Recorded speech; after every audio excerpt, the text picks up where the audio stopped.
Bonjour à tous. Le Cameroun a vécu l'une des années les plus mouvementées de son histoire. 2018, une année où la crise anglophone atteint le pic de violence meurtrière. Les multiples appels au dialogue n'ont pas assez résonné sur le théâtre des affrontements entre des groupes armés séparatistes et l'armée camerounaise. Le tableau le plus sombre, c'est la situation humanitaire des centaines de milliers de civils déplacés et réfugiés.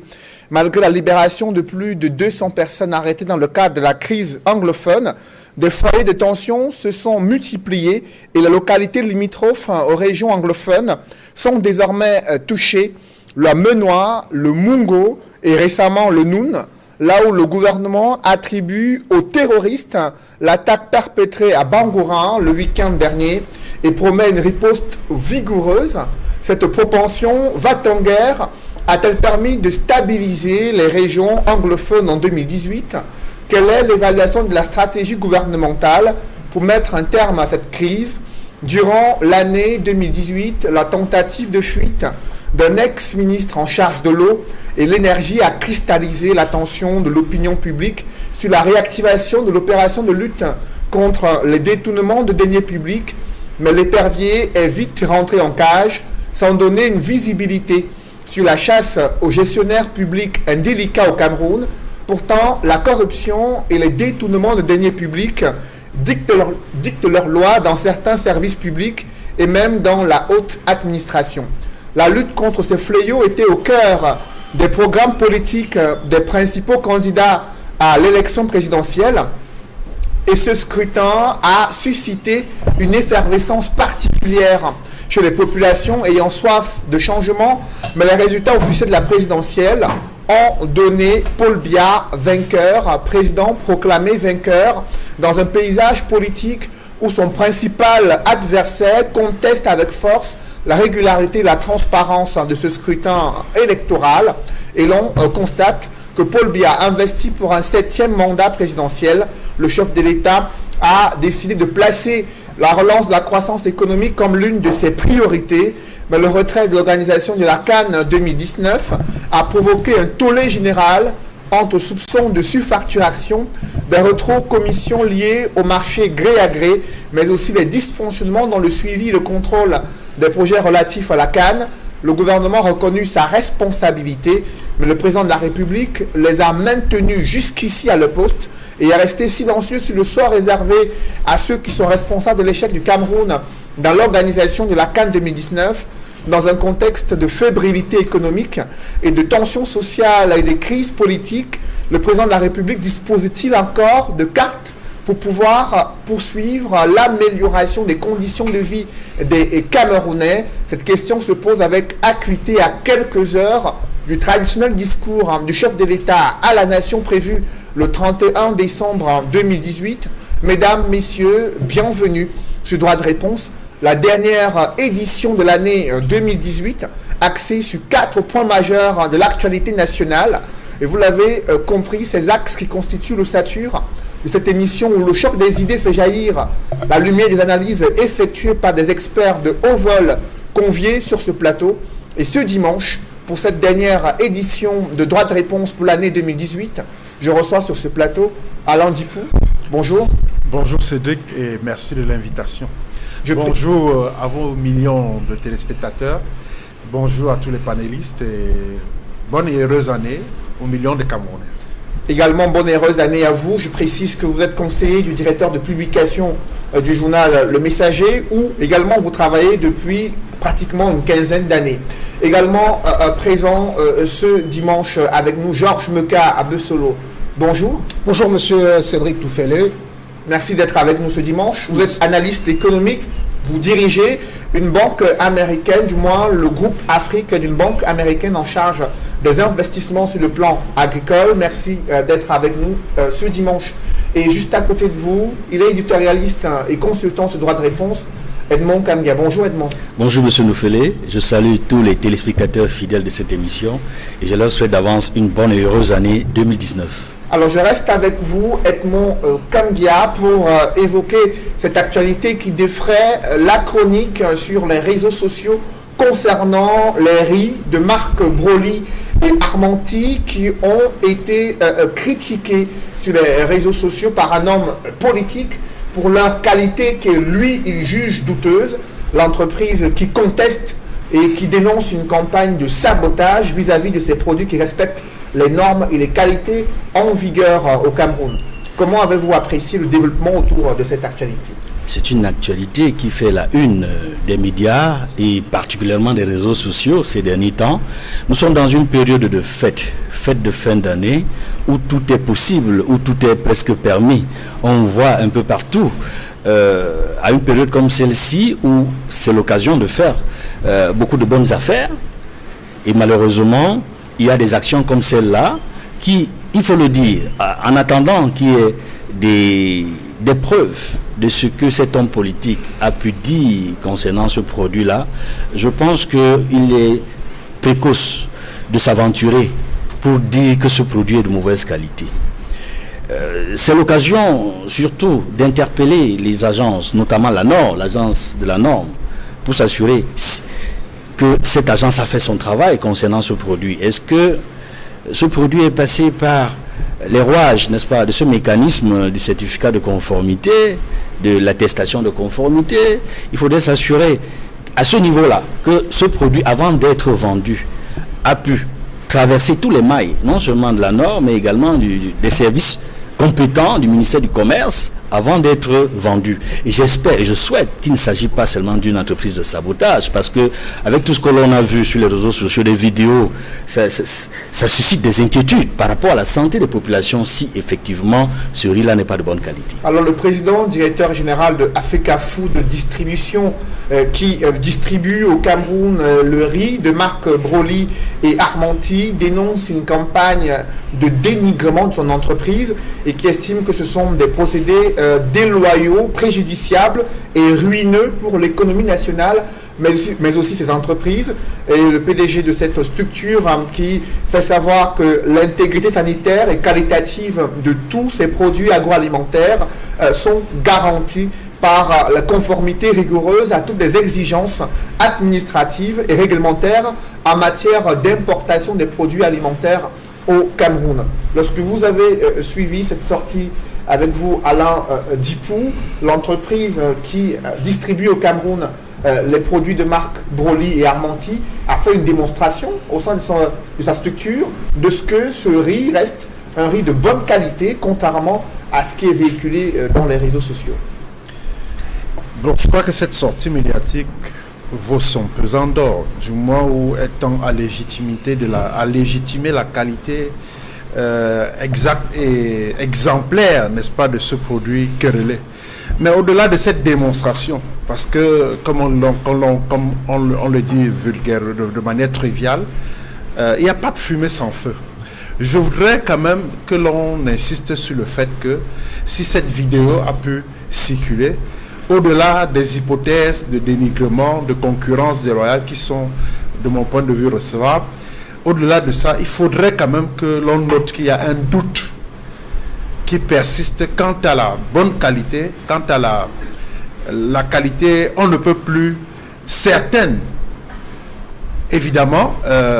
Mais est-ce que le lanceur d'alerte a les capacités scientifiques de pouvoir démontrer de la qualité douteuse d'un produit comme celui-là? C'est à ce niveau-là que je voudrais pousser mon analyse, en interpellant d'abord les pouvoirs publics, qui sont en réalité les premiers responsables de la santé des Camerounais.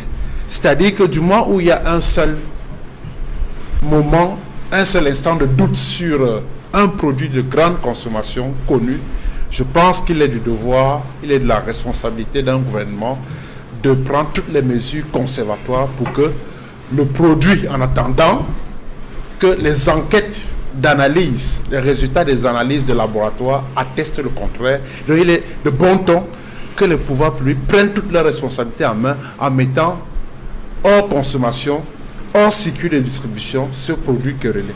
Donc je voudrais dire que l'importateur a fait une démonstration, certes de bonne foi, pour montrer que son riz n'a pas de problème. C'est de bonne guerre, du moment où il est accusé, il est dos au mur, il était normal qu'il se défende. C'est tout à fait bien pensé et bien indiqué.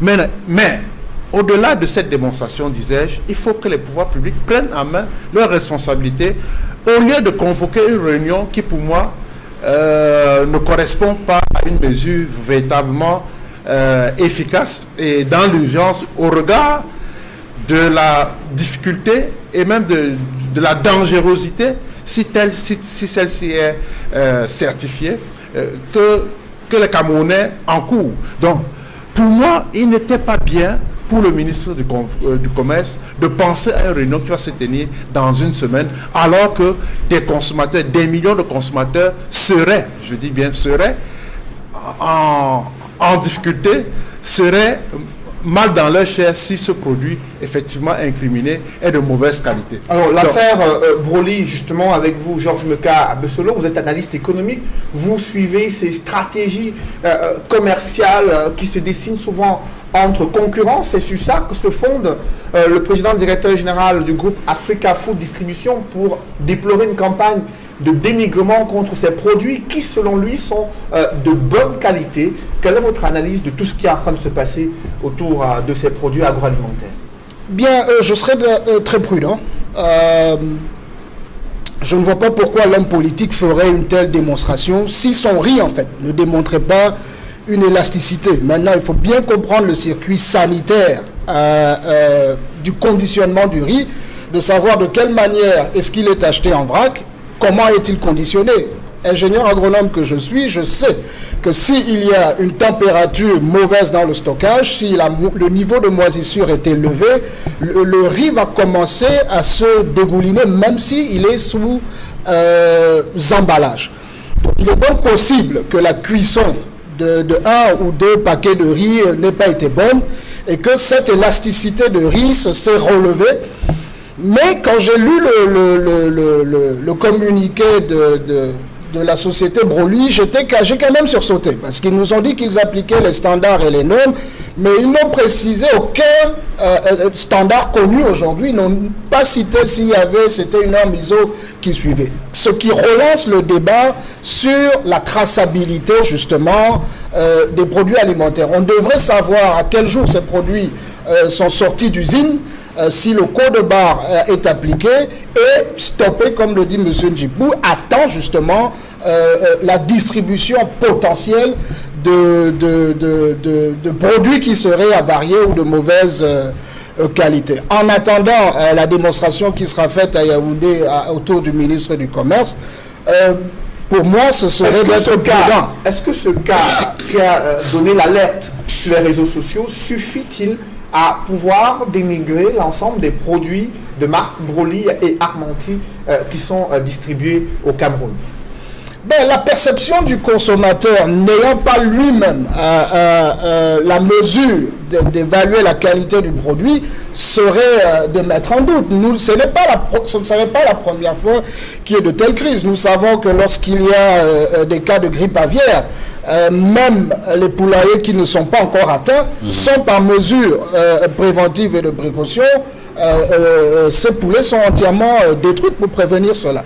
Ici, c'est un paquet qui est un emballage conditionné, distribué. Il faudrait à ce moment, et c'est le moment, je pense, l'Assemblée nationale a révisé il y a moins d'un mois justement une ordonnance réglementaire sur le circuit sanitaire des produits. Donc il faut, peut-être s'il n'y a pas eu de répondant, mais il serait bien d'aller creuser, de voir ce qu'il y a dedans, mais aussi, plus important, commençons à instaurer justement la traçabilité des produits alimentaires afin qu'on puisse remonter justement les stocks, le lot, le jour dans lequel ces produits ont été conditionnés. Il faut préciser que durant cette sortie médiatique de l'entreprise Africa Food Distribution qui distribue au Cameroun les produits de marque Broly et Armanti, il a été présenté aux journalistes présents toutes les certifications sanitaires, les documents phytosanitaires, mais aussi les documents signés de l'ANOR qui attestent de la qualité et du respect des normes camerounaises en vigueur concernant l'importation des produits agroalimentaires. Est-ce que ces éléments, Alain Djikou, suffisent à garantir, à balayer d'un revers de la main cette alerte qui a été lancée sur les réseaux sociaux? Je crois que monsieur l'ingénieur agronome et moi sommes évidemment avec monsieur Kamgia, nous sommes en symbiose avec ce que nous disons sur ce plateau. Nous ne sommes pas ici pour dire que le riz estampillé, broli ou amorti sont de mauvaise qualité.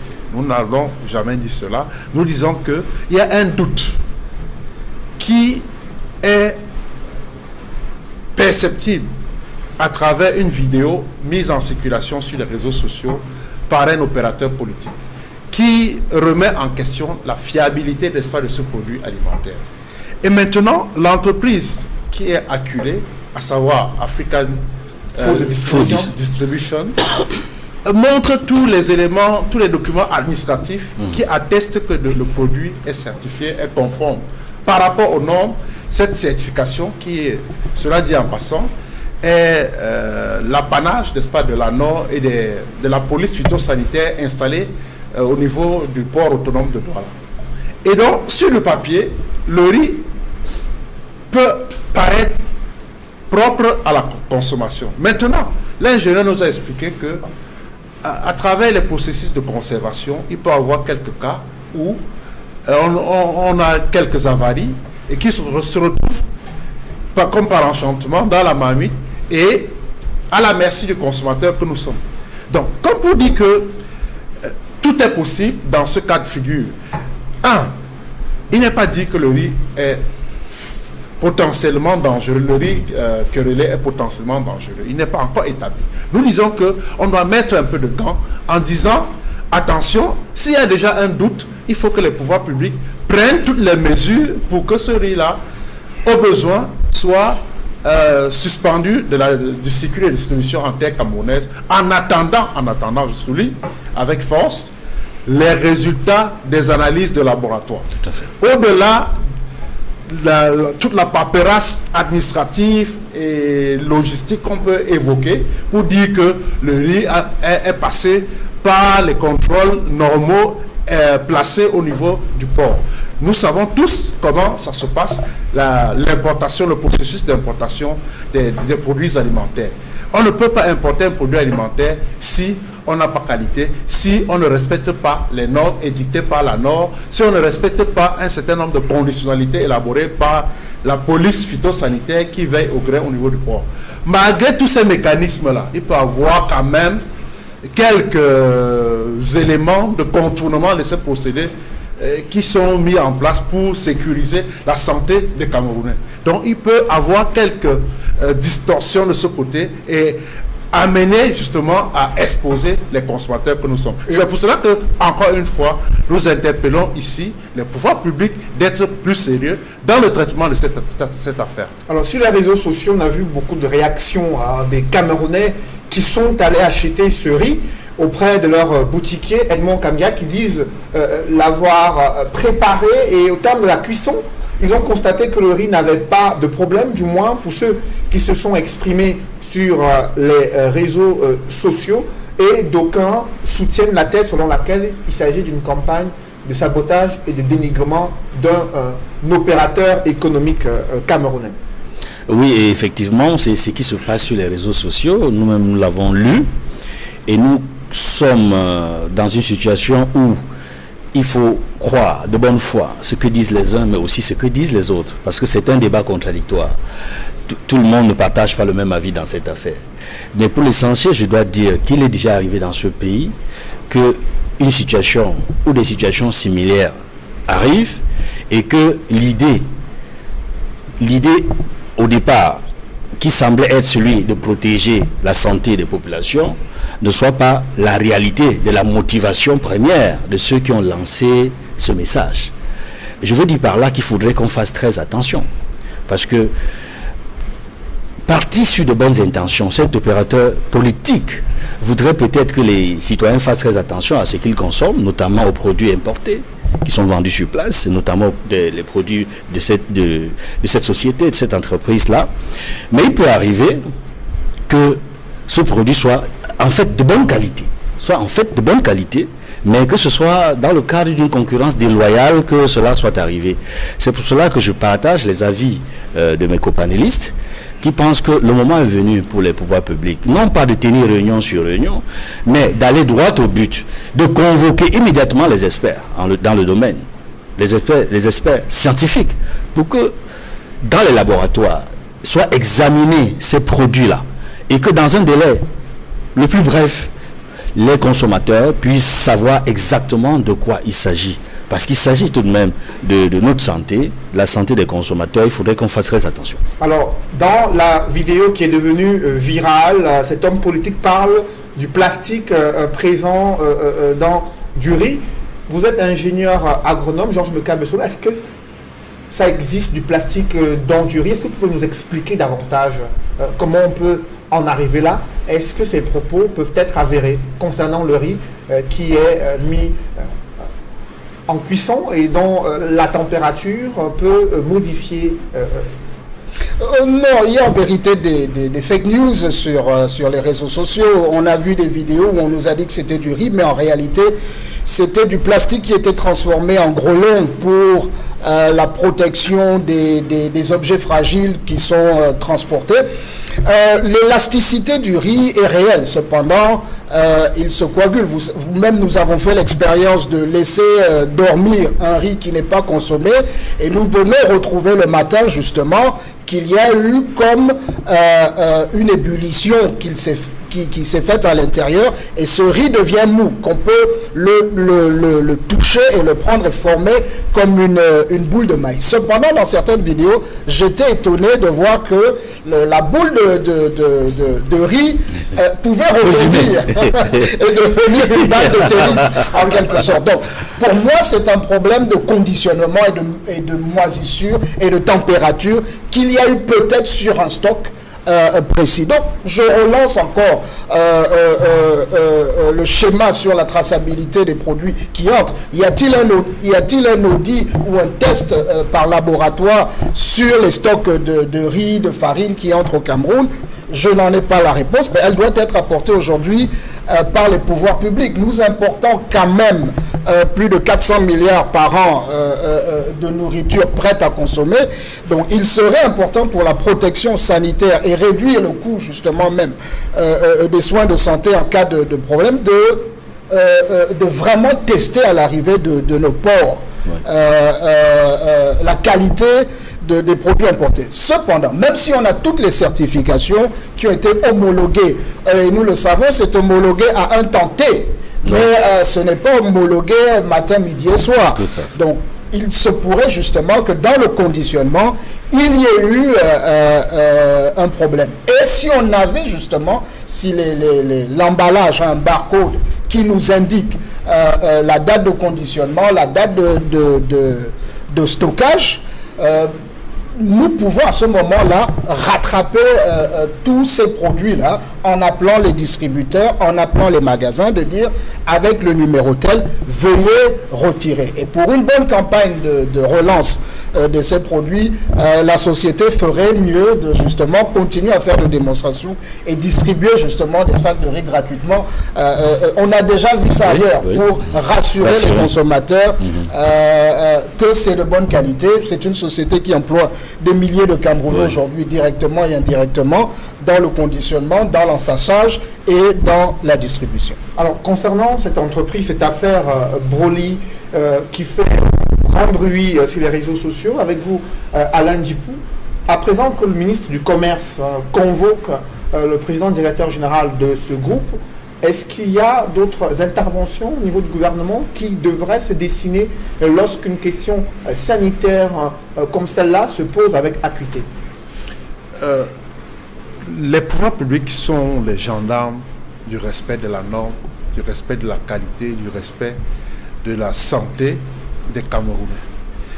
Maintenant, si le ministre du Commerce estime que c'est au terme d'une réunion qu'il projette l'année prochaine, qu'il devra prendre des mesures qui s'imposent par rapport à ce cas de crise d'aliments, d'un des aliments de grande consommation sur la place Cameroun, alors il faut quand même s'interroger. S'interroger par rapport à cette mesure-là, vouloir d'abord faire une réunion à tout prix, au lieu d'ordonner qu'un échantillon du riz Kelele, c'est ce que j'ai cru comprendre dans la démonstration de l'ingénieur agronome qui est ici, qu'on aurait pu exiger qu'un échantillon, n'est-ce pas, de ce rapidement mis entre les mains des experts, des laborantins, pour que enfin le doute, le voile de doute qui enveloppe, n'est-ce pas, cette marque de riz soit levé ou bien soit confirmé, et que finalement qu'on cesse la polémique autour de cette affaire, si la polémique doit cesser. Donc au lieu de projeter plutôt une réunion, moi je pense que on a une culture de toujours s'asseoir, débattre, multiplier les jetons de présence, justifier les décaissements faramineux d'argent, alors que le vrai problème est ailleurs, les vraies solutions se trouvent ailleurs. Pour le moment, à titre de mesure conservatoire, je n'en vois pas une première mesure prise par le gouvernement depuis le déclenchement de cette affaire-là. Je suis au regret de parler ainsi parce que je n'ai pas, quand j'entre dans ce studio, je n'ai pas eu connaissance de ce que le gouvernement de la République a pris une mesure demandant, par exemple, malgré la démonstration qui a été faite hier par le mis en cause de l'importateur, que son riz est de bonne qualité. Je n'ai pas vu le gouvernement prendre une seule mesure efficace allant dans le sens de préserver la santé des Camerounais. Est-ce qu'il faut rapidement extrapoler en disant que ce gouvernement ne veille pas à l'intérêt et à la sécurité des Camerounais? On peut bien valablement se poser des questions. Maintenant, en attendant la réunion du 3 janvier, les Camerounais doivent quand même faire attention à ce qu'ils consomment. Concernant cette affaire Broly, avec vous, Edmond Kamga, rien n'a été démontré sur l'aspect nocif sur la santé de ce riz querellé. Quelle attitude doit avoir les consommateurs et comment doit réagir le gouvernement face à une alerte comme celle-là qui est bien loin de la réalité évoquée ici au regard des analyses qui viennent d'être effectuées? L'attitude des consommateurs est commandée par deux choses. La prise de position du gouvernement et la réaction que nous connaissons déjà de l'importateur. Parce que l'importateur a réagi et a même présenté les documents qui attestent de la bonne qualité de son produit. Ça, le consommateur est déjà au courant de ça. Maintenant, on attend la réaction du gouvernement qui sera soutenue par les résultats sortis des laboratoires. Parce que nous imaginons qu'il y aura un examen scientifique de ce produit-là pour rassurer davantage les consommateurs. Mais en attendant, je pense que pour les consommateurs fidèles de ce produit, qui n'ont jamais eu de problème, ils ont le choix entre continuer à consommer ce produit à leur risque et péril, pour le cas où ce serait nocif, parce qu'on n'a pas la certitude que c'est nocif. Et pour les autres consommateurs potentiels de ce produit-là, il va de soi qu'ils seront beaucoup plus prudents et attendront de savoir, à partir des informations les plus fiables possibles venant des autorités publiques, des pouvoirs publics, et au terme de la réunion qui a été convoquée par le ministre du Commerce, puisque à cette réunion, on imagine qu'il en sortira quelque chose, qu'il en sortira un communiqué. Mais je suis inquiet quand même, il faut le dire, parce que chaque fois qu'on organise des réunions, au terme des réunions, on crée des commissions, parfois des sous-commissions, et puis d'autres commissions chargées de valider le travail des sous-commissions. Et ça peut prendre du temps. C'est pour cela qu'il est important que très rapidement, pour taire toute la polémique sur ce produit, que les pouvoirs publics entrent en collaboration, comme c'est visiblement le cas avec l'importateur, et que très vite, les agences de qualité, normes, certification soient associées avec les experts pour que dans un délai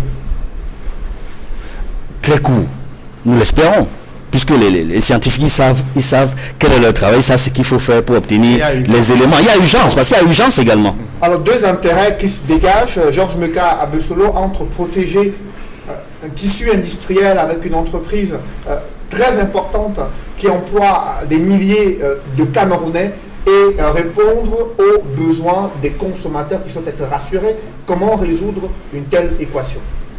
Bon, à plusieurs variables. Hein. Et déjà, hier, j'étais réjoui de voir qu'il y avait un appel au patriotisme économique camerounais. Beaucoup ont mis dans les réseaux sociaux le riz de Ndop, le riz de Semri, et justement appelé de vive voix au gouvernement de relancer justement la filière de production du riz local, qui ici conditionné peut aussi être un riz parfumé aux saveurs de Benja ou de Yagua par exemple. Donc l'État doit prendre des mesures. Nous sommes dans un cadre du commerce libéral, mais l'État doit donc prendre des mesures pour s'assurer que ce qui entre au Cameroun est de bonne qualité. Et je rejoins mes copanélistes ici en disant qu'il aurait peut-être fallu être proactif, parce que le ministère du Commerce a une brigade de contrôle, non seulement des prix, mais également de la qualité des produits.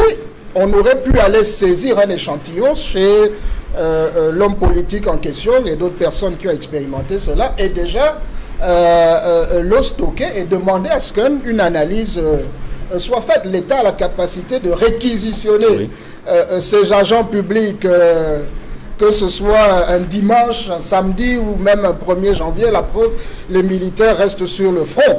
Donc, on aurait pu, la brigade de contrôle des prix et de la qualité du ministère du Commerce, peut-être sur le terrain dès demain matin, en allant justement saisir les échantillons d'un riz qui aurait peut-être été avarié ou mal cuit, et commencer à procéder justement à une analyse scientifique. À cela ne tiennent les consommateurs. Ça a démontré que les consommateurs aujourd'hui, les réseaux sociaux viennent être un circuit d'alerte pour tous.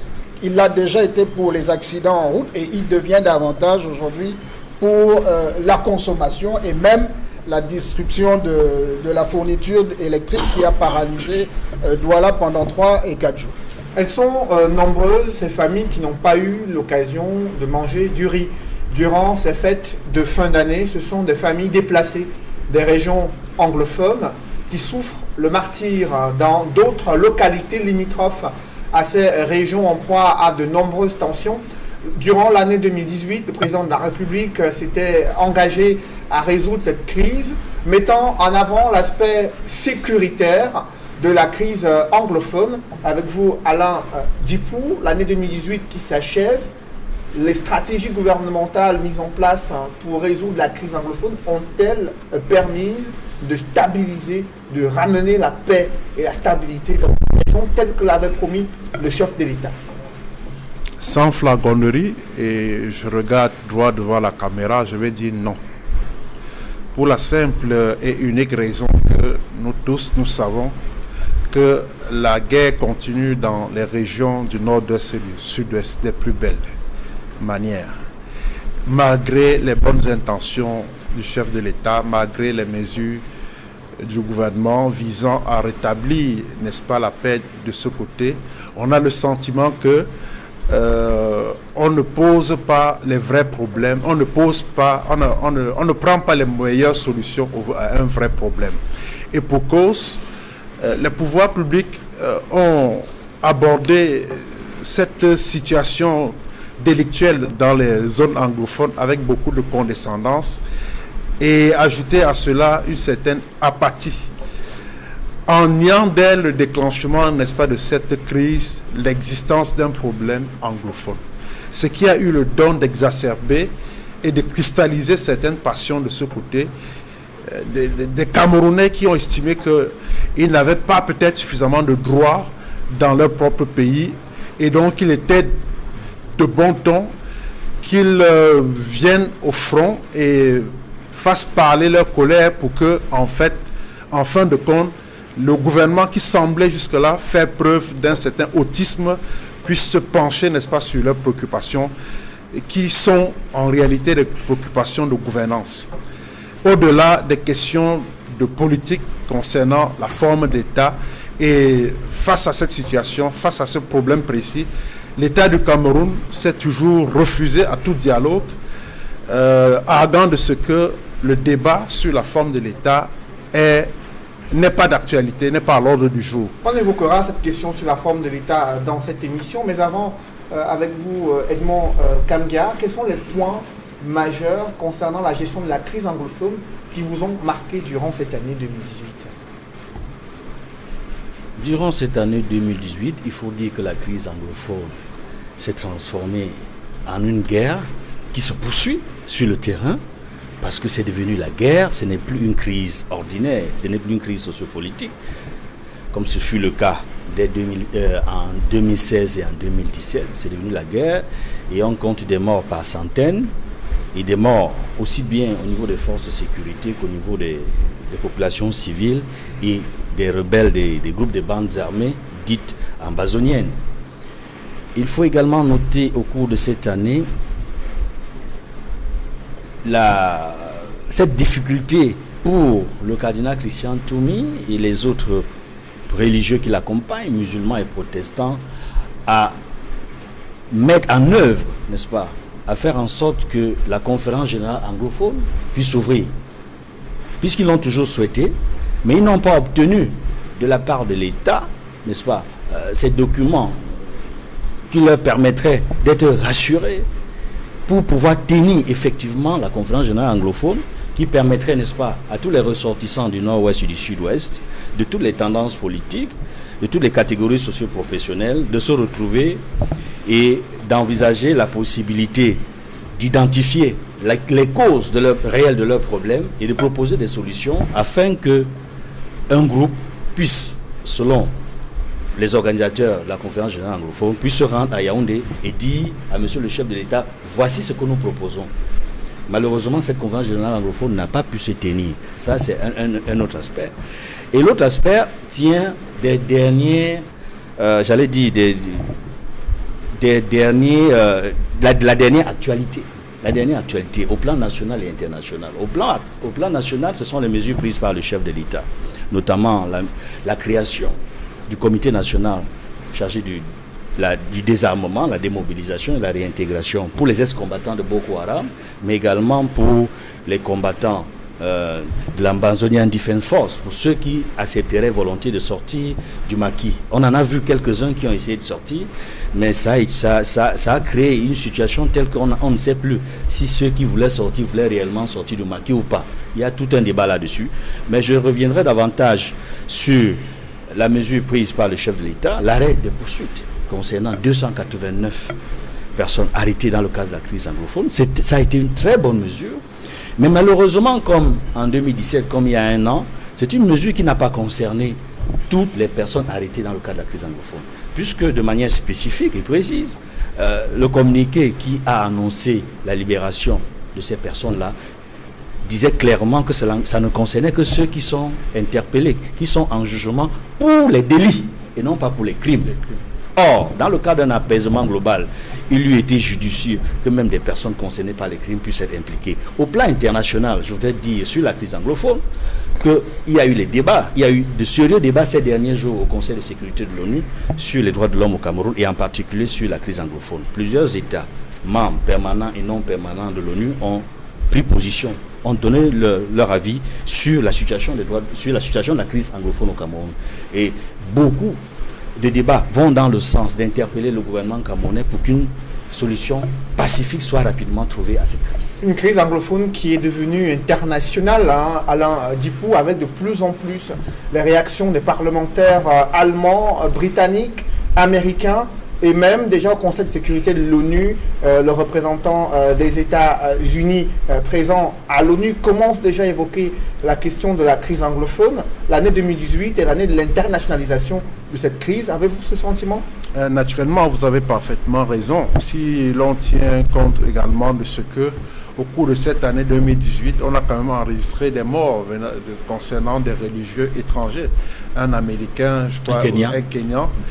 Comme pour dire qu'effectivement, en 2018, on est passé à une internalisation, n'est-ce pas, du conflit, obligeant, n'est-ce pas, les États-Unis, par exemple, à s'impliquer à travers le système onusien, de voir comment rétablir la paix dans cette partie du pays, et que ce soit les puissances occidentales, que ce soit l'ONU, tous ces mécanismes-là ont appelé le gouvernement camerounais à une résolution pacifique, n'est-ce pas, de cette crise, en prônant la voie du dialogue, un dialogue inclusif. Malheureusement, encore une fois, le régime est sourd-muet. J'allais même dire autiste par rapport à cette proposition de sortie de crise suggérée par et les Camerounais et les opérateurs économiques et les puissances occidentales et l'ONU. Donc, pour ma part, je note que en termes de négociation, en termes de résolution pacifique, on n'a pas beaucoup avancé sur cette question, même si, au demeurant, on a pensé plutôt qu'il fallait mettre la charrue avant les bœufs en créant une commission de désarmement qu'a évoqué mon ami Edmond Kamgia tout à l'heure dans son propos, qui, vous savez très bien, dans les autres pays qui ont été confrontés à des situations similaires comme ce qui se vit dans notre pays, on n'a pas mis sur pied une commission de désarmement et de démobilisation pendant que la guerre était encore en cours. Et ailleurs, on a vu que la situation a été stabilisée, les armes ont été déposées, et on a donc appelé les gens à venir au sein de la commission de désarmement, de démobilisation et de réinsertion sociale, se faire enregistrer, s'identifier pour être pris en charge. On l'a vu en Côte d'Ivoire, on l'a vu en Centrafrique, on l'a vu un peu partout, mais le Cameroun est une exception où, lorsque les armes crépitent, lorsque les bandes armées continuent de commettre des exactions, lorsque les séparatistes de l'Ambazonie multiplient des gaffes de ce côté, lorsque l'armée républicaine multiplie aussi des assauts, les armes tombent, le peuple est fragilisé, on dit il faut mettre sur pied une commission on met sur pied une commission de désarmement. Pour moi, c'est justement mettre la charrue avant les bœufs, parce que une telle mesure ne peut pas valablement être appliquée. Ça, c'est d'un des deux. Je voudrais revenir un peu sur le cas des personnes qui ont été libérées. On a 289 personnes libérées dans le cadre des délits. D'accord. Mais on s'attendait à ce que le gouvernement qui passe à travers les propos de son illustre chef, je vais dire le président de la République, a toujours dit que le Cameroun était un mendiant de la paix. Quand on est mendiant de la paix, on prend toutes les mesures pour que, à une menace globale, qu'il y ait des réponses aussi globales pour que la paix soit rapidement rétablie, pour que la sérénité soit retrouvée. Surtout que cette crise, on l'a vu venir, on n'a rien fait pour limiter la casse. On a laissé la situation périr. Alors que la crise anglophone est en train de s'enliser, la situation économique, elle aussi, a pris un sérieux coup. Georges Meka Abesselo, le JICAM, qui a publié un rapport sur la situation économique relative à cette crise, et on constate que plusieurs entreprises agro-industrielles sont sérieusement impactées en raison de bassins agricoles présents dans les régions du nord-ouest et du sud-ouest.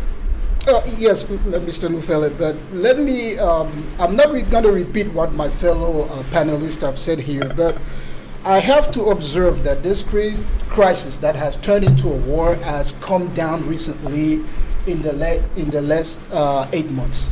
The University of Buea has reopened. The University of Bamenda has reopened. And again, if we go from the chronological departure of this crisis, it started with the revendications of teachers and lawyers. But then a radicalism part of those secessionists and Ambazonian came to enter into the fight. And they did not come to fight with in a dialogue position. They took the arms. They were prepared to destroy that part of Cameroon unless they obtain independence. And I'm glad that the government has stood firm on the ideas that we will not secede portions of the countries. Not that leadership of the Ambazonians, you have some who are in the US, some who have been arrested here. And it turns out to be a grand banditism of those who are kidnapping, asking for ransom, killing their own chiefs, and still you want to engage the states to continue to believe that those who are terrorizing in their own territory, the civilians, the chief, and anybody who opposes them, should be the one that the dialogue must come. The government has lent an arm to say, let's disarm, because this is a fight that they will not win. Even from a national or international perspective, the rebellions that have started in the context where democracy has not been accepted. Let's not forget that the United Kingdom has rejected the plea. The United Nations has rejected the plea. Yes, civilians are dying and have been dying for quite a long time, and it is time to stop it. But do you have two people who have responsibility? If I were the government, I would militarize, especially the border, where the arms continue to enter Cameroon illegally and continue to kill as many of people. And very few that are continuing to lead on those have not accepted the landing of arms. Mais la fermeté de la position du gouvernement est certes appréciée, comme vous le dites, mais il y a une situation économique qui ne cesse de se dégrader et qui affecte déjà à l'ensemble du Cameroun. Vous savez que l'essentiel des produits exportés qui viennent du Cameroun, qui sont exportés vers l'Union européenne, qui sont le produit du cacao, qui a connu une chute assez importante au niveau de la production du cacao, et d'autres produits qui viennent du nord-ouest et du sud-ouest, et ceci est lié à la situation relative à la crise anglophone. Est-ce qu'il ne faudrait pas déjà amorcer cette étape du dialogue qui est demandée à la fois par la classe politique mais aussi la communauté internationale?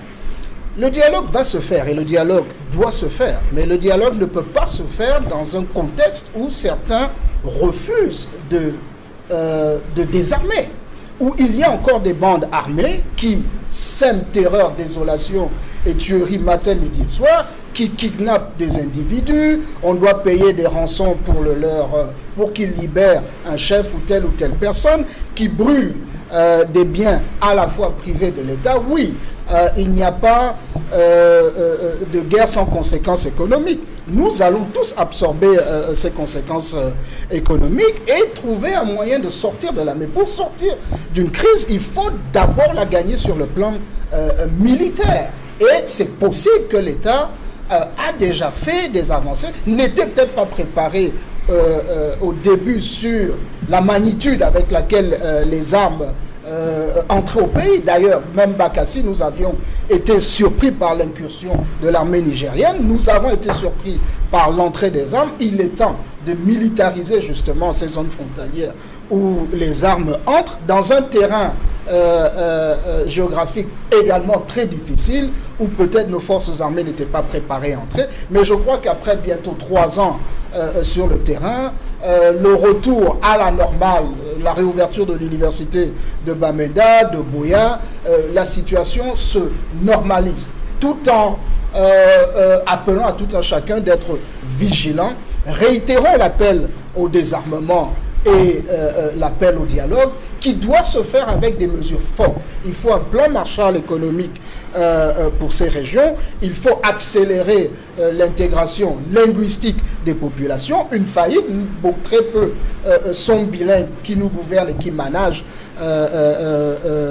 les populations, et pacifier l'entièreté des régions. Il n'y aura pas de développement économique sans paix, nous le savons tous. Alors le secteur de l'éducation qui est concerné également, vous avez évoqué l'université de Bamenda. Cette université a été plusieurs fois la cible de nombreuses attaques. Alain Dipou, des enseignants enlevés, des étudiants terrorisés, et même les établissements scolaires dans l'éducation primaire, des établissements qui se sont vidés de leurs élèves.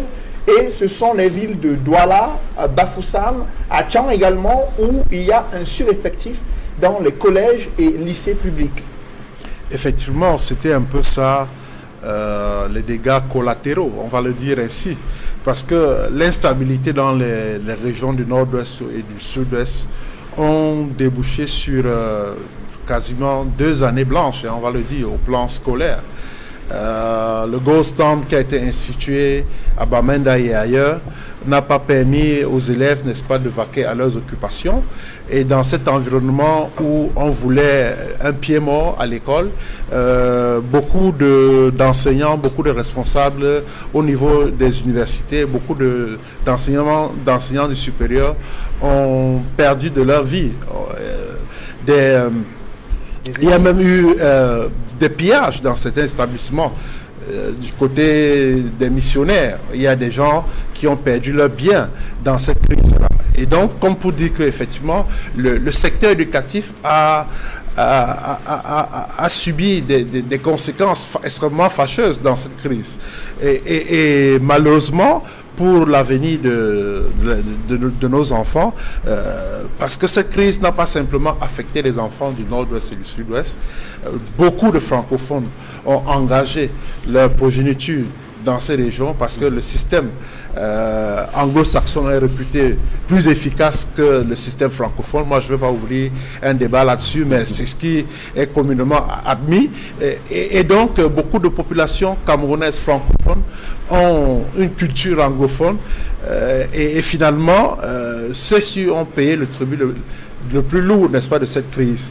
Et finalement, le gouvernement, qui n'a pas beaucoup évolué sur la question, est resté muet sur la nécessité, j'allais dire l'impératif catégorique d'ouvrir enfin un débat sur le problème anglophone, parce que c'est de ça qu'il est question. Les anglophones aujourd'hui qui sont au front veulent faire entendre leur colère, veulent dire leur mal-être, réclament des choses qui sont politiquement correctes. C'est légitime, ces revendications.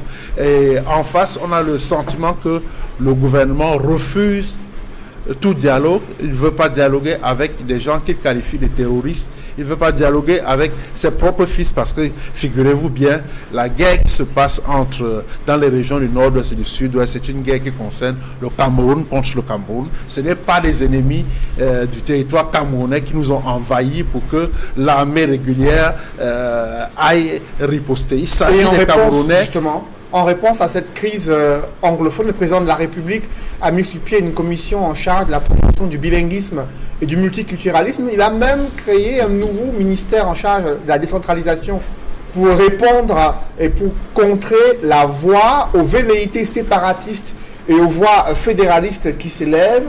Cela démontre la ligne de conduite du président Paul Biya, Edmond Kambia, qui mise sur l'accélération de la décentralisation pour répondre aux préoccupations des populations qui, selon lui, souhaitent elles-mêmes participer à la gestion de leur région. Mais ça fait plus d'1 an qu'on en parle, ça fait plus d'une quinzaine à une vingtaine d'années que ce projet de mise en œuvre des régions est inscrit dans la constitution du Cameroun. Et il a fallu la crise anglophone pour que ce soit à nouveau au devant de la scène, mais l'accélération est loin d'être au rendez-vous. C'est le cas, il faut le dire. Mais je vais, avant de répondre à cette question, abonder dans l'un des points que vous avez énoncé tout à l'heure. Vous avez parlé de la commission chargée du bilinguisme et du multiculturalisme. Je vous ai dit que, en fait, cette commission gadget, qui ne sert à rien, doit véritablement céder sa place, devrait céder sa place à une autre structure. Je le dis parce que j'ai été déçu de voir le président de la commission chargée du multiculturalisme et du bilinguisme décerner des médailles aux différents membres de sa commission. Je me demande en quelle qualité il a fait. L'a-t-il fait en tant que président des ordres nationaux? Parce que c'est lui qui est à la tête des ordres nationaux. L'a-t-il fait? Est-ce qualité? Ou alors a-t-il décidé de le faire parce que leur bilan serait tellement positif? L'un des membres de cette commission, Aboué Machoyi, a fait savoir que sa médaille qu'il a reçue durant cette cérémonie n'avait rien à voir avec son activité au sein de la commission en charge de la promotion du bilinguisme et du multiculturalisme. Alors on récompenserait quoi à ce moment? Oui, qu'est-ce qu'on récompenserait? Une commission qui a à peine 1 an, qui a fait un travail dont le bilan ne peut pas être qualifié de positif. Non, ça il faut le dire. Je salue ici Maître Nico Halle, qui est l'un des membres de cette commission, qui a refusé cette médaille. Il a refusé cette médaille parce qu'il estime qu'il n'en a pas besoin et que le travail qu'ils ont effectué ne mérite pas que les membres aient une médaille. Car la crise anglophone continue sur le terrain. Des gens meurent. Des gens meurent de faim ou de soif. Des gens meurent dans les brousses, dans les hôpitaux. On tire sur les gens de partout. La guerre continue. Comment est-ce que Peter Mafani Musonge peut délivrer des médailles aux membres de la commission? C'est une imposture. C'est du mépris, c'est de l'arrogance. Et c'est ce type de comportement qui amène nos frères du nord-ouest et du sud-ouest à dire qu'il y a une volonté réelle de certaines pontes du régime de ne pas vouloir résoudre la crise anglophone.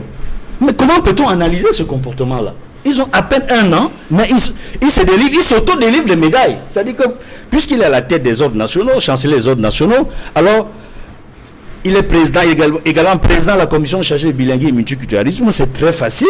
Il s'octroie une médaille, donne des médailles aux autres membres de la délégation. Non, il faut que le chef de l'État frappe du poing sur la table. Ça ne devrait pas continuer comme ça. Sur la question de fond, concernant la décentralisation, le chef de l'État l'a dit ces derniers temps qu'il faudrait accélérer la décentralisation. Mais j'ai peur que ce soit trop tard.